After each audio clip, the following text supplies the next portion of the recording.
Hello YouTube family. ఈ విధంగా గోధుమ పిండితో బొబ్బట్లు చేస్తే ఇంకొకటి ఉందా అని కంపల్సరీ ఇంట్లో వాళ్ళు అడుగుతారు. టేస్ట్ చాలా బాగుంటుంది.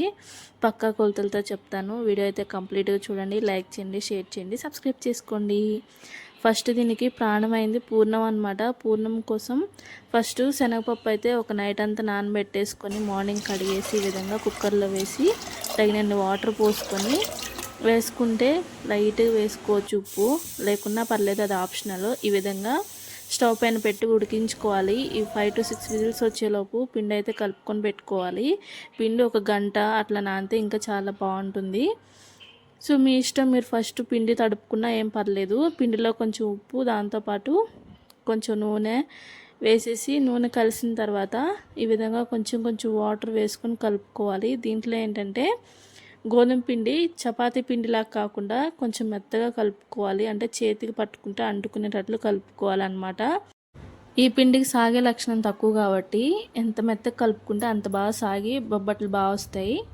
ఈ విధంగా నూనె వేసేసి కలుపుకుంటే సో పిండి అనేది ఇంకొంచెం మెత్తగా అవుతుంది.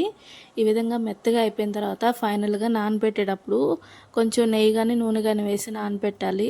ఎందుకంటే మైదా పిండి సాగినంతగా గోధుమ పిండి సాగదు. అందుకోసం ఈ పిండిని ఒక హాఫ్ అన్ అవర్ నుంచి 1 అవర్ పాటు రెస్ట్ ఇచ్చేస్తే సరిపోతుంది. ఈలోపు మన పప్పులు అయితే ఉడికిపోయాయి. చూడండి, ఈ విధంగా మెత్తగా అయితే సరిపోతుంది. దీంట్లోని వాటర్ని వంపేసుకొని జాలి గిన్నెలో వేసుకున్న తర్వాత మళ్ళీ కుక్కర్లో వేసుకొని నేనైతే పప్పు గుత్తితో ఈ విధంగా రుబ్బేసుకుంటున్నాను. ఎందుకంటే నాకు పలుకుగా ఉంటే ఇష్టం. అందుకోసం నేనైతే ఈ విధంగా రుబ్బేసుకొని దీంట్లో నేనైతే 2 గ్లాసులు తీసుకున్నాను శనగపప్పు. అందుకనే గ్లాస్కి గ్లాస్ వేసుకోవాలన్నమాట బెల్లం. చక్కగా బెల్లాన్ని అయితే మిక్సీ పట్టి వేసుకుంటే తొందరగా కరుగుతుంది. ఈ విధంగా మిక్సీ పట్టేసి వేసుకొని స్టవ్ మీద పెట్టేసుకుంటే చక్కగా తొందరగా కరిగిపోతుంది. దగ్గర అయ్యే వరకు మధ్యలో కలుపుకుంటూ ఉండాలి. ఇప్పుడైతే నేనైతే కొంచెం నెయ్యి వేసేసుకుంటున్నాను. ఫ్లేవర్ బాగుంటుంది. సో ఇలా నెయ్యి వేసేసి కలిపేసిన తర్వాత కొబ్బరిని అయితే నేను మిక్సీ పట్టుకున్నా. కొబ్బరిని మిక్సీ పట్టడం ఇష్టం లేకపోతే మీరైతే చక్కగా తురుముకోండి. నాకైతే టైం లేక నేనైతే ఈ విధంగా చేసేస్తున్నాను. ఎందుకంటే స్వామి కోసం నైవేద్యం కోసం చేసేస్తున్నా. అందుకని టైం లేక నేనైతే మిక్సీ వేసేసుకున్నాను. చక్కగా ఈ విధంగా దగ్గరకు అయిన తర్వాత స్టవ్ ఆఫ్ చేసుకొని ఒక 10 నిమిషాలు రెస్ట్ ఇచ్చేయండి. అప్పుడు దగ్గరకు అయిపోతుంది. ఈలోపు ఇంకొక చిన్న టిప్ ఏంటంటే నూనెలో ఈ విధంగా కొంచెం నెయ్యి వేసుకొని పెట్టుకుంటే మనం కాల్చేటప్పుడు పైన లేయర్ అంతా సాఫ్ట్గా ఉంటుంది, గట్టిగా అనేది అవ్వదన్నమాట. మాయల పక్కిరి ప్రాణం చిలుకలో ఉన్నట్టు బొబ్బట్లో ప్రాణం అయితే ఈ పూర్ణంలోనే ఉంటుంది. ఇది కుదిరిందంటే బొబ్బట్లు మంచిగా వస్తాయి. ఇదే పూర్ణం మనకి పూర్ణం బూరెల్లా కూడా వేసుకోవచ్చు. పూర్ణాలు అయితే నేను చాలాసార్లు చేశానండి. భక్ష్యాలు అయితే చేయడం రెండోసారి, కానీ టేస్ట్ మాత్రం అదిరిపోతుంది.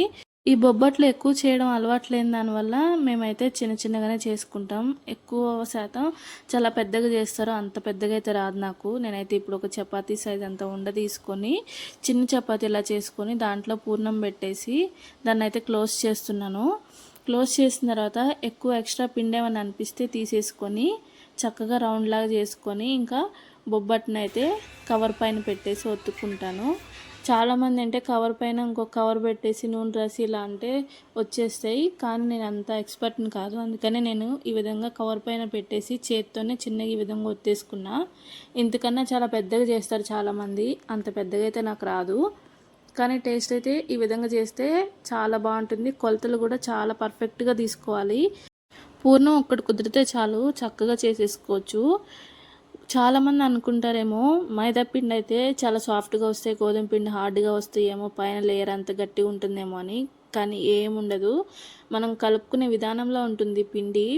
మనం పిండి ఎంత సాఫ్ట్గా కలుపుకుంటే అంత బాగా వస్తుంది. మన చేతికి పట్టుకుంటే అంటుకోవాలన్నమాట. ఆ విధంగా మనం కనుక పిండి తడుపుకుంటే చపాతీ కూడా పైన సాఫ్ట్గా ఉంటుంది.